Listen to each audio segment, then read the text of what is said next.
اکثر اوقات ہم اپنے کہے ہوئے الفاظ کے غلام بن جاتے ہیں اور مسلسل کسی کی کردار کشی کرنے کی وجہ سے ہم معاشرے اور ساتھیوں میں اپنی عزت کھو دیتے ہیں۔ یہ کہانی ہمیں سکھاتی ہے کہ حقیقت یا سچ کو جانے بغیر کسی کو بدنام نہ کریں اور نہ ہی کسی پر الزام لگائیں۔ ایک دفعہ ایک بوڑھے شخص نے یہ افواہ پھیلائی کہ اس کا پڑوسی چور ہے، جس کے نتیجے میں اس کے پڑوسی کو گرفتار کر لیا گیا۔ کچھ دن بعد جب وہ نوجوان بے قصور ثابت ہوا تو اسے رہا کر دیا گیا۔ رہا ہونے کے بعد اس نے بوڑھے شخص پر غلط الزام لگانے کا مقدمہ دائر کر دیا۔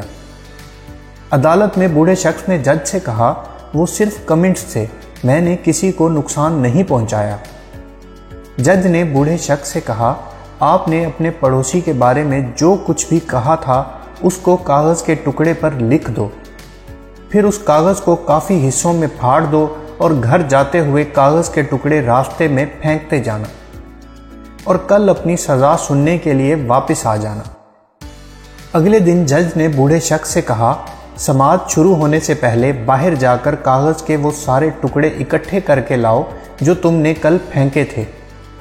بوڑھے شخص نے کہا، میں ایسا نہیں کر سکتا کیونکہ ہوا نے انہیں پھیلا دیا ہوگا اور مجھے نہیں معلوم کہ انہیں اب کہاں تلاش کروں۔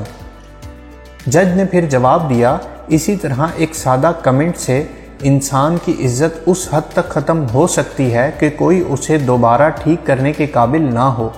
بوڑھے شخص کو اپنی غلطی کا احساس ہوا اور اس نے معافی مانگ لی۔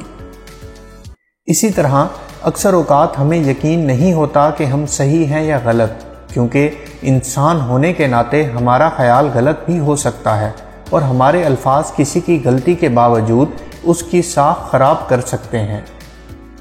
برے کمنٹس دینے سے ہماری شخصیت میں منفی خصلت نمایاں ہو جاتی ہے جو طویل عرصے میں کردار کی شکل اختیار کر لیتی ہے۔